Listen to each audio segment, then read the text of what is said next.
Hey everyone, welcome to Crafty Friday. This week on Crafty Friday, I'm talking over a refrigerator because it will not stop running. I don't know what the big deal is, but we're not going to let that guy stop us. So I'm going to show you how to make some Polymer clay lollipop charms with a wrapper. They look like this. You guys probably noticed I'm in a totally different filming location. It's because I'm back in Ohio for this week only. Before we get into this tutorial, be sure to click the big thumbs up like button if you guys like lollipops. Do you guys call them lollipops or suckers? You can leave that down below in the comment section with something else fun to read too. Just because I don't want to just see like lollipop sucker in every single comment. So, alright, let's get to it. First I'm going to grab a toothpick. I like the ones with one pointed end and one flat end. Then I'm going to grab some white acrylic paint and a paintbrush and cover that toothpick with the paint. Once that's painted, I'm going to lay it on a piece of plastic wrap to dry. Also be sure to wash your paintbrush right away when you're done so the paint doesn't dry in the bristles and ruin it forever. Now I'm going to take a bright bold color of Polymer clay and translucent. I'm grabbing a chunk of this turquoise clay, I'm just kneading this clay, and then I'm going to roll it into a kind of flattened circular shape. Then you'll hear a bird outside and it will be chirping. And once you hear that bird chirping, you're going to add your toothpick to your sucker. And I'm just kidding about the bird. You probably won't hear a bird. If you have some Bacon Bond or liquid Sculpey, then you can put that at the end of your toothpick when you attach it. So when you bake it, it will form a better bond with the clay. Now you're going to grab a chunk of translucent, probably a little more than this, hold on. I'm going to take that chunk of translucent and flatten it out pretty much as flat as I can get it. When I flatten this out, I'm just using my fingers and a tool to kind of use as a rolling pin because I don't have a pasta machine. So two separate really thin squares almost. You can see how thin these two pieces are. You need one for the front of the wrapper and one for the back of the wrapper. I'm going to lay the lollipop down on here. You want to trim off all of the uneven edges and make a square for the wrapper. Normally I'd use my clay blade, but that is in Oklahoma, so I'm going to use this sharp tool instead. Here's the piece I'm going to use for the back, and I might trim a little more off. Then I'm going to take my other sheet and I'm going to use this rectangle as a guideline, and I'm just going to cut out the same shape. Here's two even sheets of really thin translucent clay. Put the lollipop onto the sheet and you're going to flatten it down, and then make sure that you kind of push it down where the lollipop is so you get that bond and you make it thinner where the actual color is supposed to shine through or show through. I don't know why I said shine. I was thinking of that Florida Georgia Line song, Get Your Shine On.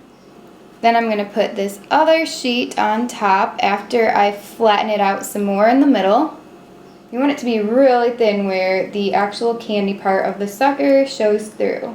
I'm pushing down really hard onto the candy part of this. You want the bottom to be sealed around the stick like so. And if the edges of your wrapper don't line up, you can do some more trimming. And I kind of shaped the corners a little so they don't look super straight and they actually look like a piece of plastic wrap.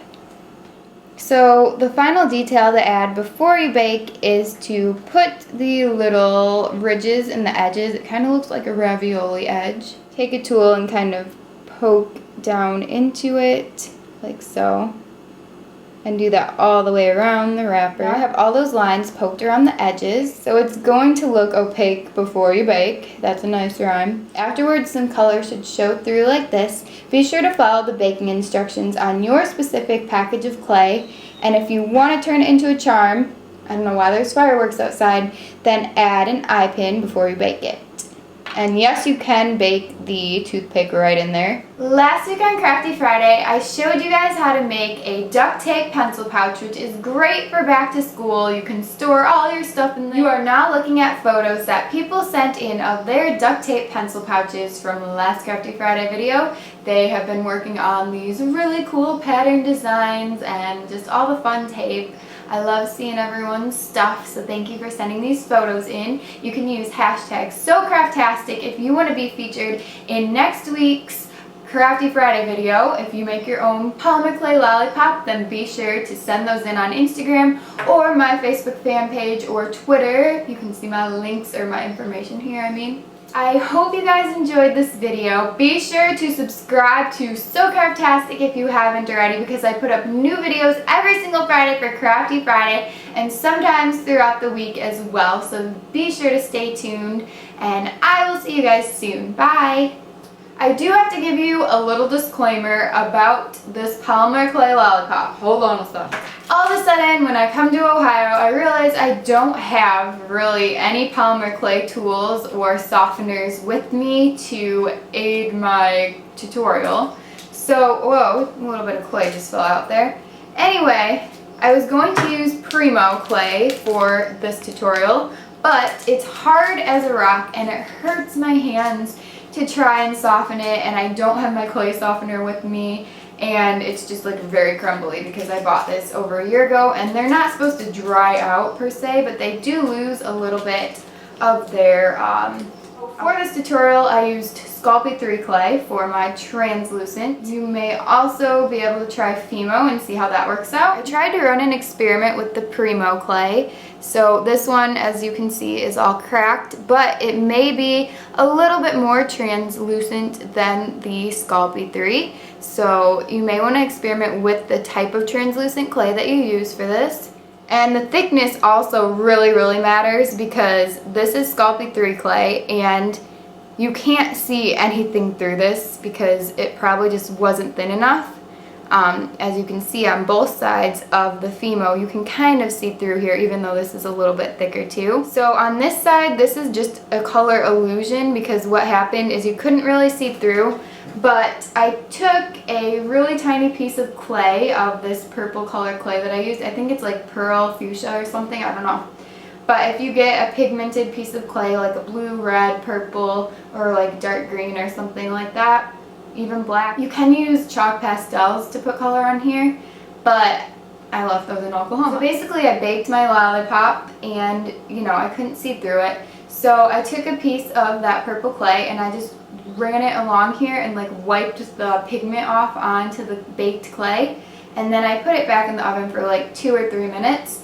And it has this coloration on it now, and I don't have my gloss glaze with me to glaze it, but it would look really pretty with some gloss glaze. You can even add faces to these, like those little cute little kawaii faces, or you could like write lollipop on with a paint pen or a Sharpie marker or like a really thin paintbrush and paint. So get creative with the way you decorate these. As you can tell on this little lollipop, it's like you can see the purple around the edges but not as much in the middle. So be sure to use a really thin piece, like thin your translucent clay out more in the middle than you do on the sides, and make sure you press it on the actual lollipop really well so there's not these little translucent bubbles that you see. And the same on the back there, there's like a bubble so you can't see the purple through.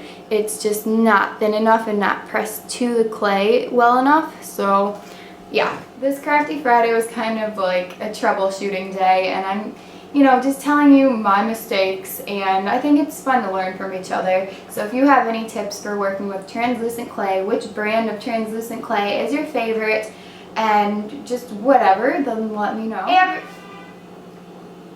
are you kidding me? What is with all the friggin' noise here? What in the world is beeping outside now? Oh, there. It's gone. Refrigerator, stop running. La la la la la like a lollipop. There's a bug on the door.